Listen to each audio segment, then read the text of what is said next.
Hi, my name is Professor Silver, and welcome to Pokemon Explained, where we focus on the narrative arcs of all our favorite characters from the Pokemon anime.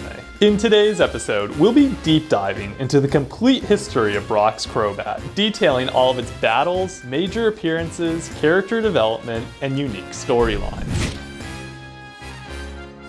Brock captured Zubat almost immediately after leaving his role as the Pewter City gym leader. He had left the gym so that he could pursue his real goal of Pokemon breeding. Zubat was the first Pokemon Brock captured that differed from his red and blue team of Geodude and Onix. Its capture signified that Brock truly aspired to be more than just a rock-type specialist. In order to achieve his dream of becoming a world-class Pokemon breeder, he would have to capture Pokemon of all different types. Zubat debuted within a crazed swarm outside of Mount Moon in Clefairy and the Moonstone. It had been driven mad by Team Rocket as they placed lights within its cave habitat. Just like in Pokemon Red and Blue, Mount Moon was absolutely filled to the brim with Zubat. Zubats are notorious for bothering trainers due to their frequent spawn rate. Fortunately for the scientist Seymour, Pikachu scared all of the Zubat away by shocking them into submission using Thunder Shock. During all of the commotion, Brock captured one off screen. Brock revealed his capture of Zubat only when it and Butterfree entered a double battle against Jesse's Ekans and James's Koffing. It's worth noting that this was the first double battle that ever took place in the series. Ash was immensely jealous of Brock's capture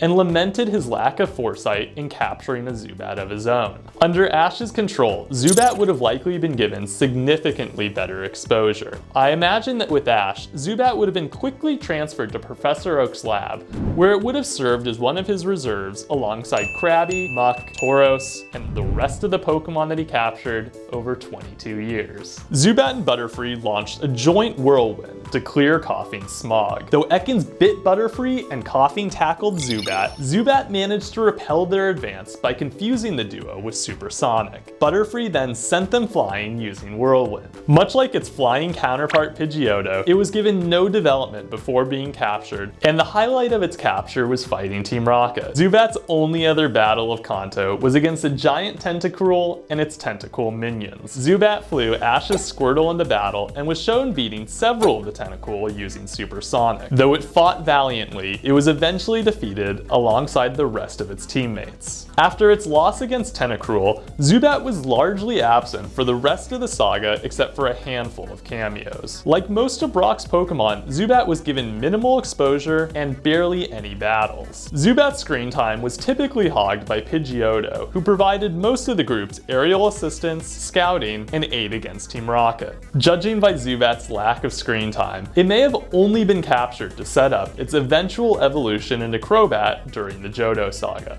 Zubat traveled to the Orange Islands alongside Brock, but was almost entirely absent from the saga, as Brock bid farewell to Ash after he fell in love with the lovely, curvaceous Professor Ivy. Zubat returned for the Johto saga alongside its trainer after Brock was rejected by Ivy. Denied. Because Ash had released his Pidgeot, Zubat appeared frequently during the saga's early episodes as the team's resident flyer. Zubat differentiated itself from Pidgeotto by utilizing its supersonic echolocation. Most notably, Zubat provided scouting assistance during roll-on Pokemon and in the whistle stop to help find a lost ladybug. Humorously, when looking for the ladybug, it accidentally discovered a nest of Golbat. Zubat's last battle before evolving took place in the third Pokemon movie, The Spell of the Unknown. It fought a Flaaffy owned by a lonely girl named Molly in a dream world created by the Unknown. Zubat confused Flaaffy with Supersonic, but it failed to land Wing Attack in its follow-up. Breaking free from the confusion,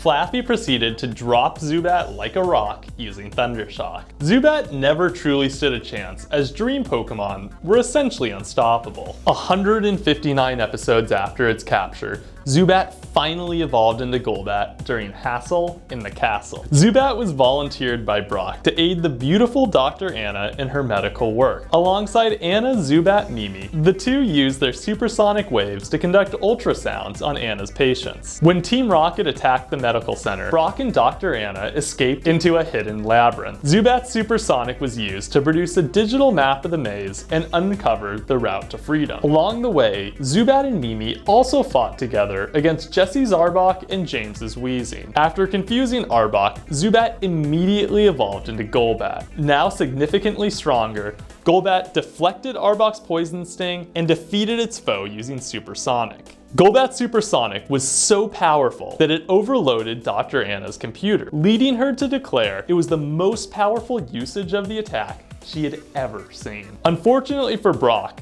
Golbat was now so powerful that Dr. Anna was unable to continue using it in her medical work. Similar to Zubat, most of Golbat's appearances involved aerial missions using its supersonic abilities. What separated Golbat from Zubat was that it finally developed a personality. Golbat had a face. Faces are inherently expressive and much easier to read emotionally. Much like Misty's faceless Staryu and Starmie, it was almost impossible for Zubat to express itself. The audience had no way to know what it was thinking. As an example, Teddy here is very, very expressive. You can tell by his little face that I just woke him up from a nap and he wants to go back to sleep. So, night night, Teddy. Like the rest of Brock's Pokemon, Golbat had a deeply affectionate relationship with its trainer. This was best exemplified when Brock grew ill in the episode Sick Days. After Brock fell ill, Golbat perched itself by his side and forced him to rest using Supersonic. Golbat was so concerned for Brock's well-being that it even provided a sympathetic wing as he ate. When Team Rocket arrived, Golbat and the other Pokemon fought in its defense. Though Brock didn't bond much with his Pokemon on-screen, one could assume by Golbat's loyalty that they shared a deep relationship off-screen. In its second battle, when Ash's badges were stolen by a gang of Murkrow, Golbat was used to help retrieve them. It was knocked out by their tackles. In Wabapalooza, Golbat had the opportunity to fight either a Primeape or a Hitmonlee, but the battle was interrupted by Officer Jenny. Though it never battled much, Golbat was thrust into the spotlight in the episode Control Freak, where its supersonic abilities were once again put to the test as it used them in a sonar-like manner to discover a hidden temple. Within the temple, Jessie stole an ancient mask that allowed her to mentally control a Pokemon's mind. Golbat's supersonic waves made it the only Pokemon immune to the effects of the mask. Though Geodude tackled Golbat before it could inflict any significant damage, Golbat managed to recover, allowing it to chase after Team Rocket alongside Ash's Noctowl. Both Pokemon seemed too slow to catch up to Team Rocket. Golbat was so determined to capture Team Rocket that it evolved into Crobat. It was significantly faster than Noctowl and was presented as the more powerful of the two. Its additional 2 wings allowed it to fly at extreme speeds. Crobat being faster than Noctowl is the greatest showcase of its abilities during the entire series. Upon catching up to Team Rocket, Crobat used Wing Attack to slice, dice, and send them flying.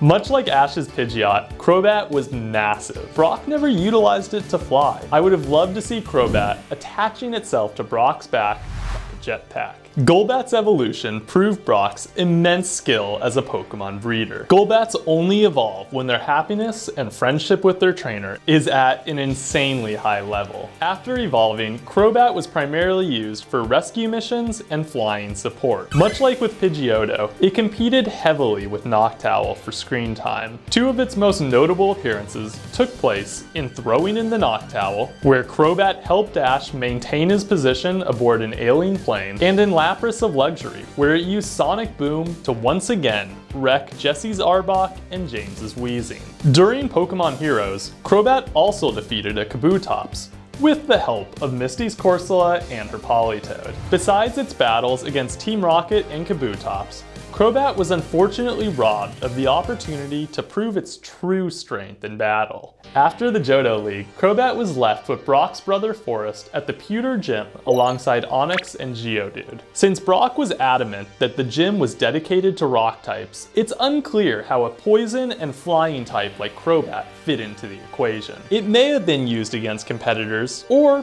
it might have just played with Brock's siblings. Since being left at the gym, Crobat cameoed whenever Brock visited, most notably in the Battle Frontier during the episode Grading Spaces and in the Sun and Moon Saga during the episode Alola Kanto. Since Brock and Ash went their separate ways after the Sinnoh Saga, it's possible that Crobat has permanently rejoined his team. In Alola Kanto, Crobat helped stop Team Rocket's mech, but didn't actually participate in a battle or show off any fancy new moves, like Steelix and Geodude. Crobat displayed 4 moves throughout its tenure on the series. It used Sonic Boom, which can't be legitimately learned in the games, Wing Attack, the standard physical sweeper for all flying types in the series, a bit boring, Whirlwind, which was mistakenly commanded as Double Team in its first appearance, and of course, Supersonic, the most iconic of its moveset. If Brock were to ever return with an all-star team, I would love to see Crobat's moveset revamped in the same manner as Geodude and Steelix. It always struck me as odd that Zubat never used Leech Life, considering it's an equally iconic move for the species as Supersonic. If Crobat's moveset were to be rebooted, the only attack I would keep on its set is Supersonic. Though Confuse Ray is probably a better choice here, Supersonic has too many Pokemon World uses and is too important for Brock's medical research to sacrifice. Alongside Supersonic, Venoshock, Poison Fang, Air Slash, and potentially Leech Life could all be good options. To sum up its battling accomplishments, Crobat won against James's Koffing, Jesse's Ekans, a wild Tentacool, Jesse's Arbok, James's Weezing, and it assisted in the defeat of a revived Kabutops. Crobat lost to the Tentacruel army, Molly's Flaffy, and wild Murkrows. Crobat's battle record is incredibly similar to Brock's Vulpix. Both Pokemon's wins are almost entirely against Team Rocket. Where Crobat differs most from the Fiery Fox is that its physical capabilities were benchmarked against Noctowl. Given that Brock has switched his goal from being a top breeder to a Pokemon doctor, Crobat will likely play a huge role in Brock's life, regardless if it ever battles again. With that being said, let's wrap it up. I'll be back next week to cover another Pokemon from the original series. Make sure to subscribe and hit the bell so you don't miss my next video. My name again is Professor Silver, and it's been an absolute pleasure to share with you today. I will respond to every comment personally, so let me know what you think. I'll catch you later.